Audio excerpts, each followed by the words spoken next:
El océano, un lugar fascinante y hermoso, el cual es gobernado por unos organismos diminutos, mejor conocidos como microorganismos, bacteria.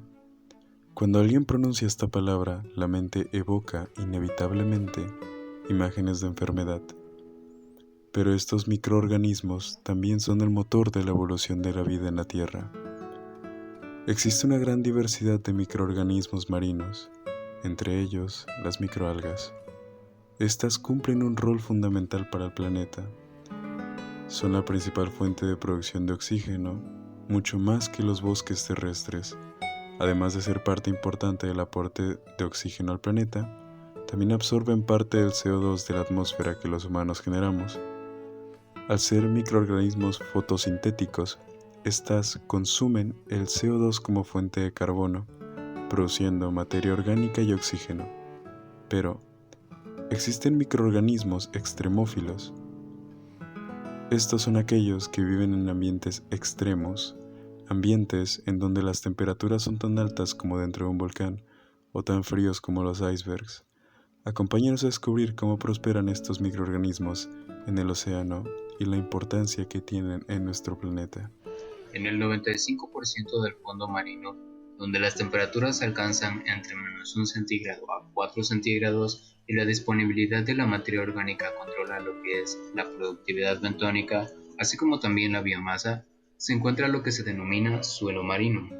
Mucha parte de lo que es el suelo marino está cubierto por sedimentos de grano fino compuestos por partículas terrigéneas, volcanogénicas y autigénicas, lo que le produce grandes espacios sólidos, espacios porosos heterogéneos y a su vez una gran concentración de materia orgánica descompuesta.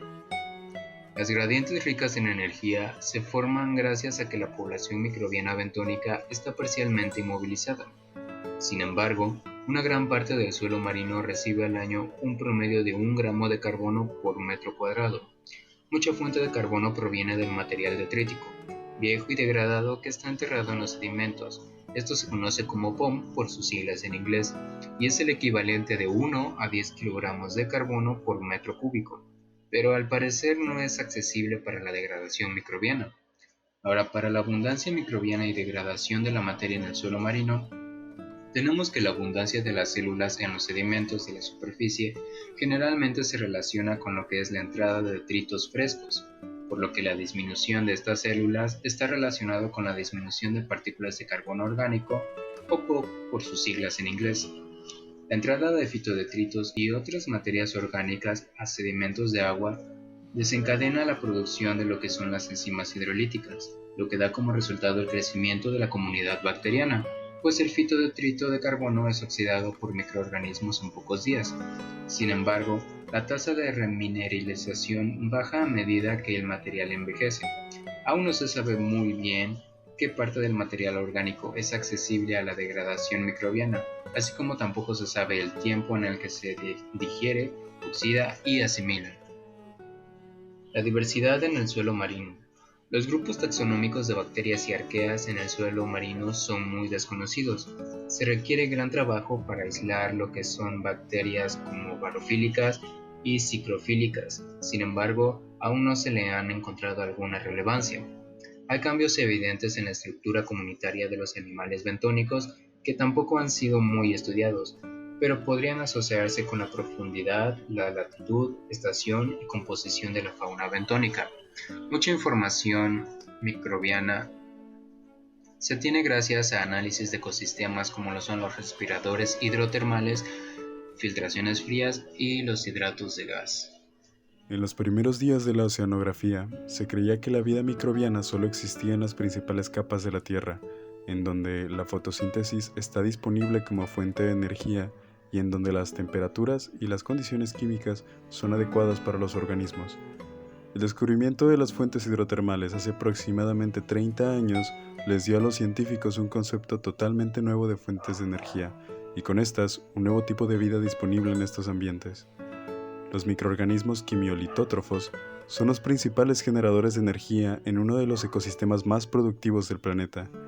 Esto se debe a que pueden utilizar un gran rango de componentes químicos provenientes de fuentes hidrotermales. Las estrellas de estos ecosistemas son los organismos simbiontes, los tubos de gusano, moluscos y algunos camarones. Estos están asociados con las bacterias y ectosimbiontes que transforman la energía química de los respiraderos en comida para sus huéspedes. Hola, yo hoy les voy a presentar los ecosistemas de filtración en frío. Unos años después del descubrimiento de espectaculares comunidades hidrotermales, se descubrió un segundo tipo de oasis quimiosintético, la filtración fría. Estas son llamadas a las inmersiones sumergibles, en este caso en el profundo Golfo de México. Existen ahora avances tecnológicos en mapeo de alta resolución e imágenes como cámaras de incubación, así como también análisis químicos, las cuales sus usos son relevar la gran diversidad de ecosistemas quimiosintéticos que son alimentados por hidrocarburos que existen en nuestro fondo marino, como podrían ser marcas de viruela, chimeneas de gas, volcanes de lodo, estanques de salmuera y filtración de aceite y asfalto, así como también para cuantificar las tasas de hidrocarburo microbiano en rotación de los ecosistemas de filtración. Este tipo de ecosistemas se encuentran generalmente a profundidades de 200 a 3.500 metros. Cabe recalcar que tenemos una diversidad en filtraciones frías. Una alta variedad de microorganismos puede oxidar compuestos de hidrocarburos usando oxígeno o sulfato como el aceptor de electrones terminal. Como el oxígeno se agota rápidamente debajo del fondo marino, anaerobios subterráneos como metanótrofos, los cuales son degradadores de hidrocarburos, y las bacterias reductoras de sulfato, son la clave funcional de los grupos en ecosistemas de filtración en frío. También tenemos el hidrocarburo rotación, lo cual resulta en altos flujos de sulfuro de filtración fría. Generalmente está dominado por bacterias reductoras de sulfato, sedimentos de filtración en frío, una alta proporción de arqueas. Por lo tanto, las filtraciones frías sostienen una enorme biomasa de vida microbiana simbiótica y de vida libre que se nutre de la oxidación de metano, hidrocarburos superiores y sulfuro. Es un hecho que las comunidades microbianas alimentadas con metano son anóxicos sedimentos por encima de hidratos de gas y respiradores de gas. Estas tienen la mayor biomasa que se sabe que ocurre en el mar en sus ecosistemas. Bien, también ahora hay que mencionar la arquitectura del fondo marino de organismos de filtración en frío. Existen ecosistemas filtrantes, particularmente aquellos que permanecen activos por decenas de miles de años. Se forman terrenos duros, esto debido a la extensa precipitación de carbono, lo cual es un subproducto de la oxidación microbiana de hidrocarburos. Hay que recalcar que a cientos de metros hay anfitriones de diferentes tipos de comunidades. Tenemos altos caudales de más de 5 metros que a menudo se asocian con la ebullición de gas, el desplazamiento de lodo y las superficies alteradas del fondo marino. Debido a la ausencia de aceptores de electrones en fluidos superficiales, esto puede restringir la rotación microbiana de metano y sulfuro. Pero también podemos encontrar alfombras que generalmente consisten en bacterias gigantes que son oxidantes de azufre que explotan en altos flujos de sulfuro. En estos casos de adaptación, las bacterias pueden usar nitrato almacenado internamente para oxidar azufre y fijar dióxido de carbono para el crecimiento, acoplando así los ciclos de carbono, nitrógeno y azufre para filtrar los sedimentos. Cada población tiene adaptación distinta para permitir el uso de gradientes pronunciados del sulfuro, nitrato y oxígeno, que se desarrollan en los sedimentos ricos en metano. Por último, los hidratos de gas y filtración de metano. Los hidratos de gas se forman cuando el gas metano procedente de la descomposición de materia orgánica entra en contacto con la agua a baja temperatura a gran presión. La mayoría del metano que se almacena en los hidratos se forma por la degradación microbiana del carbono orgánico por metágenos no caracterizados. Actualmente se ha demostrado que la velocidad del flujo de fluido y el acceso a electrón-aceptores como sulfato, nitrato u oxígeno son los factores principales que estructuran la comunidad microbiana. Los respiradores hidrotermales. Algunas bacterias tienen la capacidad de producir biomasa mediante el uso de energía química para fijar el dióxido de carbono, a través de un proceso llamado quimiosintesis. Estos organismos obtienen energía a través de la oxidación de electrones como el hidrógeno, el metano, el sulfuro de hidrógeno u otros compuestos que encuentran en sus ambientes. Por lo general en el piso oceánico, donde a menudo se encuentran volcanes submarinos que forman grietas en el fondo del mar y permiten que el agua fluya a través de la corteza oceánica, en donde ésta es calentada por las cámaras de magma que se encuentran en la corteza terrestre, donde el agua puede alcanzar temperaturas de hasta 400 grados centígrados. Y en ella se van disolviendo metales y sales al tiempo que se desplaza a través de las rocas, que más tarde regresa de vuelta al océano a través de las fuentes hidrotermales. Y dependiendo de cómo se mezcle con el agua del mar, el CO2, el azufre o el hierro 3 pueden estar disponibles como oxidantes o receptores de electrones. Este tipo de microorganismos, que se encuentran generalmente en el sedimento oceánico, donde el sol no logra llegar, necesitan de energía solar para producir energía, en las cuales las fuentes hidrotermales proporcionan calor para sustituir la luz solar, y este tipo de microorganismos, que aprovechan los gases tóxicos como fuente de energía, posteriormente sirven como alimento para otros seres vivos de la zona, formando así un ecosistema entre estos microorganismos y animales marinos que soportan este ambiente tan hostil. Bueno, ahora hablaremos sobre las tecnologías para mediciones biogeoquímicas in situ. Como vimos en el tema anterior, existen algunas bacterias que obtienen energía del calor que generan los respiradores hidrotermales que se encuentran en el sedimento oceánico y realizan un proceso de oxidorreducción mediante la quimiosintesis. Una de las interrogantes en la investigación de este proceso es saber cómo estos microorganismos pueden aprovechar estos gases tóxicos expulsados por los respiradores y utilizarlos como su fuente de energía. Para ello se debe determinar la energía disponible para las comunidades microbianas a partir de la oxidación del metano, sulfuro, hierro y otros compuestos reducidos, cuantificando los flujos de las parejas redox en diferentes hábitats microbianos. Pero esto no es una tarea fácil, ya que los ecosistemas impulsados por el flujo de fluidos, como los respiradores hidrotermales, tienen gradientes químicos muy empinados y a menudo muy variables, que muestran rangos de micrómetros hasta centímetros.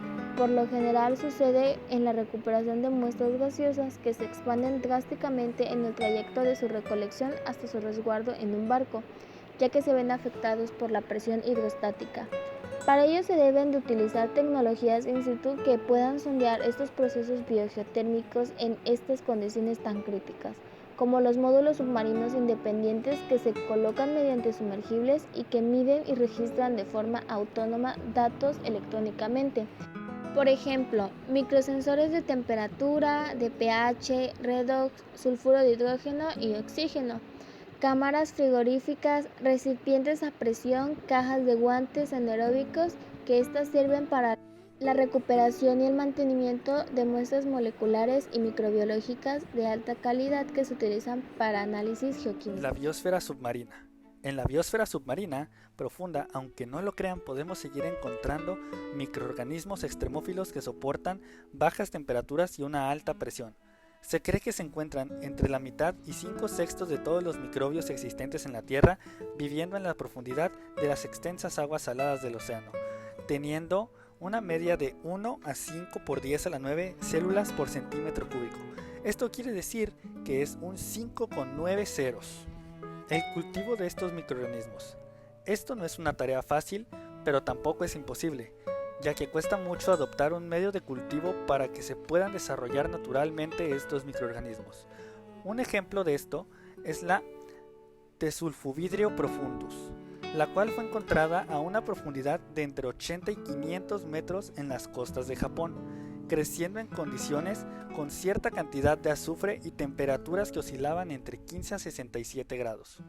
Alrededor de 100 especies más han sido descubiertas en un rango de 1 a 400 metros de profundidad en el Océano Pacífico, los cuales tienen un gen que los hace 14% diferentes a sus primos más cercanos.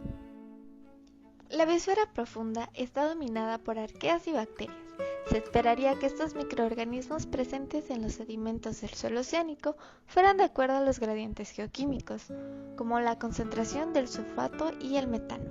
Aún así, han sido pocos los organismos identificados como metanógenos o bacterias reductoras de sulfato. Se ha pensado en la posibilidad de pequeñas poblaciones que sean capaces de producir la cantidad que se ha determinado de sulfato y de metano. También que la producción se lleva a cabo por un nuevo linaje de microorganismos cuya secuencia de genes no haya sido identificada aún, o también la extracción de una cantidad muy pequeña de microbios que haya imposibilitado su identificación. En el caso de los organismos eucariotas, aún no han sido identificados, pero sí que se han encontrado segmentos de sus genes, probablemente provenientes de ADN fosilizado. Por otra parte, existen métodos con los que se ha intentado determinar los porcentajes de arqueas y bacterias. Sin embargo, todavía hay un gran camino por recorrer.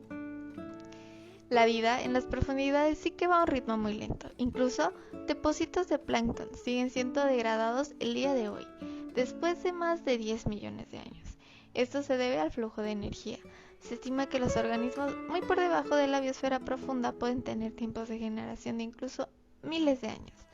La existencia de estas poblaciones podría sugerir la existencia de fuentes de energía independientes, con las que se produce hidrógeno, como la interacción de agua desoxigenada con rocas de gran contenido de hierro y la ruptura de los enlaces químicos del agua por radiación. Claro, la tendencia general es que a mayor profundidad disminuya la cantidad de organismos y de materia orgánica, pero ciertos fenómenos como la ausencia de oxígeno y condiciones paleoceanográficas han producido zonas de gran concentración de materia orgánica y con ello aumentado la actividad bacteriana y su población. En conclusión, en el estudio del ciclo del carbono y el ciclo de otros elementos en el mar en poblaciones microbianas y sus funciones es importante, ya que antes se veía al fondo marino como algo relativamente uniforme, que estaba regido por ciertos parámetros físico-químicos como son la presión, la temperatura, el oxígeno o la disponibilidad de energía. Pero esto ha sido reemplazado por la gran diversidad de paisajes del fondo marino y geosistemas biológicos, ya que albergan comunidades microbianas únicas y diversas en sus capacidades catalíticas que no se han explorado por completo y se expande aún más conforme se descubren organismos nuevos, ofreciendo así un panorama nuevo para la existencia de ecosistemas en lugares donde normalmente muchos organismos no podrían subsistir por las condiciones tan extremas.